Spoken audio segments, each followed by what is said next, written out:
Halo sahabat belajar, dimanapun saat ini kita berada, mudah-mudahan dalam keadaan baik-baik saja dan selalu dalam lindungan Tuhan Yang Maha Kuasa.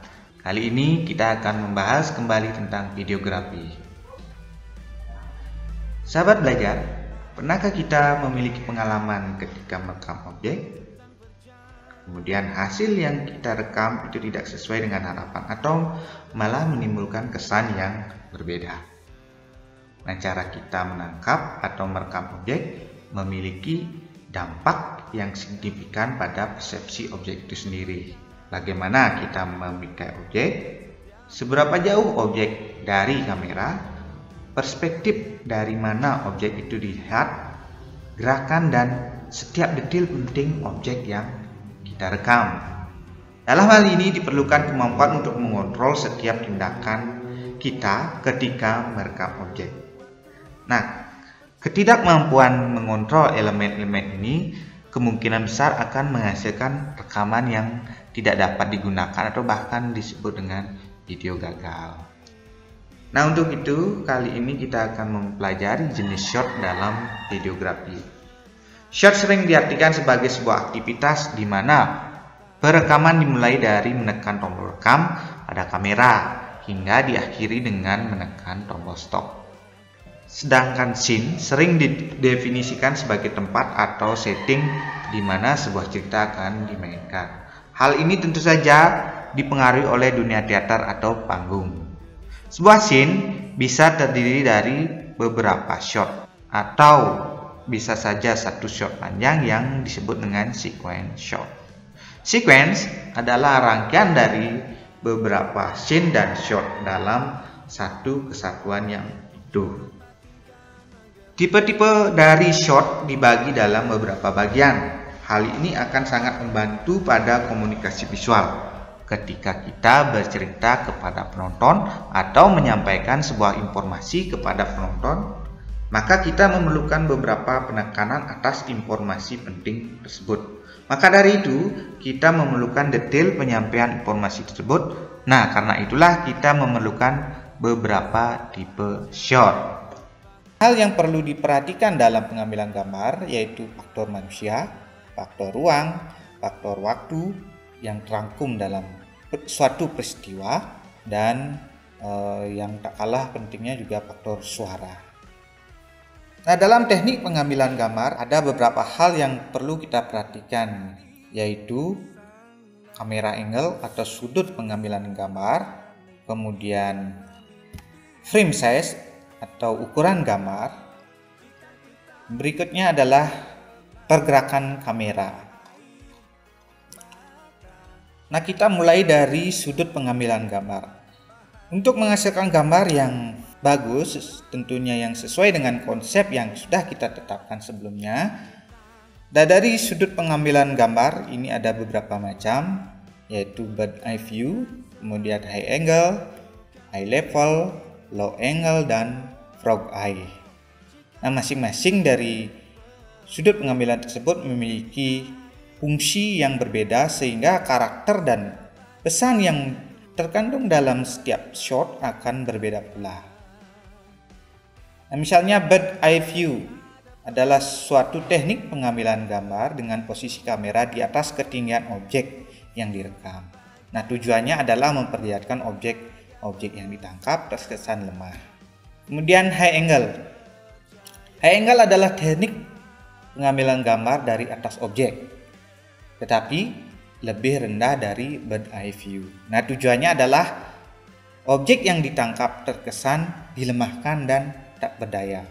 Nah, berikutnya adalah low angle. Low angle adalah pengambilan gambar dari bawah objek.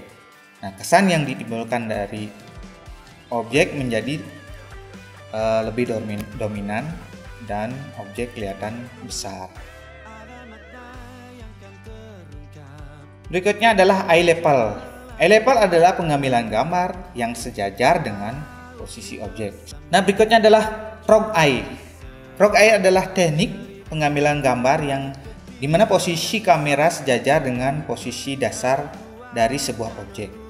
Nah, kesan yang ditimbulkan adalah kesan dramatis karena memperlihatkan suatu visual yang menarik, tapi diambil dengan variasi tidak seperti biasanya.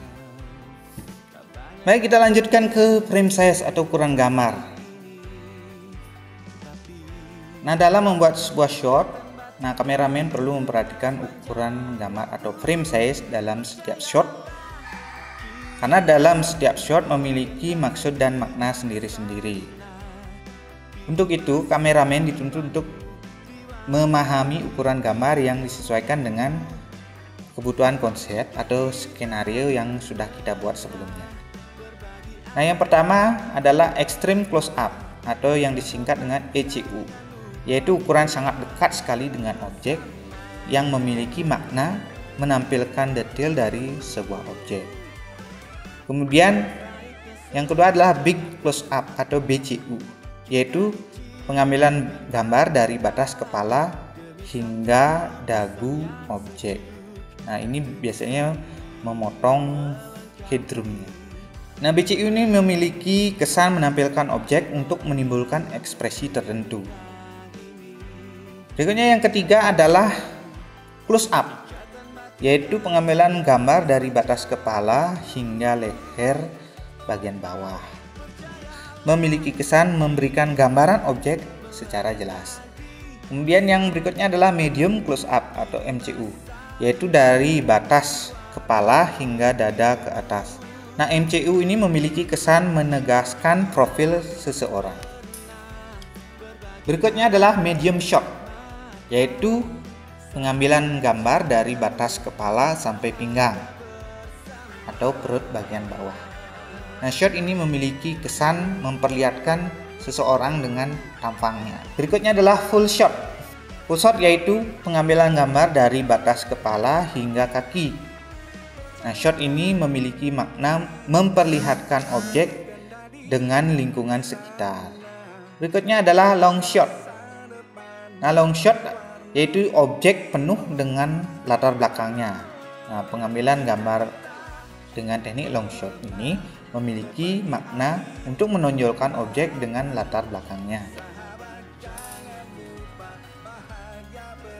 Nah, berikutnya teknik pengambilan gambar dengan memperhatikan gerakan kamera atau kamera movement. Yang pertama adalah panning. Panning adalah pengambilan gambar yang menggerakkan posisi kamera dari kiri ke kanan atau sebaliknya. Kemudian pergerakan dari kanan ke kiri itu disebut dengan pan left. Kemudian pergerakan kamera dari kiri ke kanan disebut dengan pan right.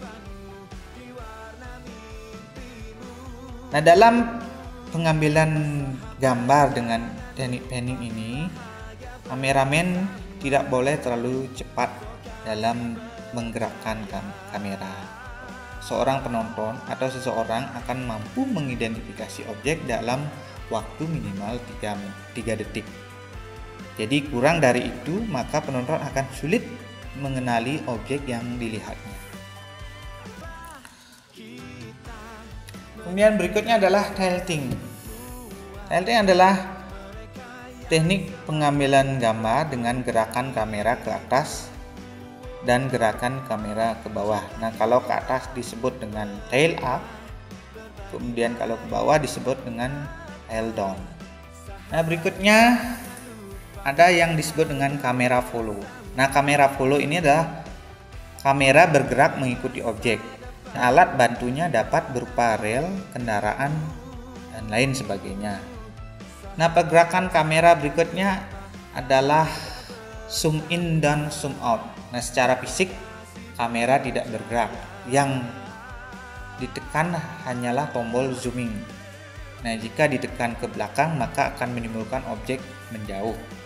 Sebaliknya, ditekan ke depan maka menimbulkan objek mendekat. Nah, sahabat belajar, sekian pembahasan kita tentang teknik pengambilan gambar dalam videografi. Mudah-mudahan apa yang kita bahas kali ini memiliki manfaat dalam pembelajaran dan kehidupan kita sehari-hari. Sampai jumpa di pertemuan berikutnya. Tetap semangat dan salam kreatif.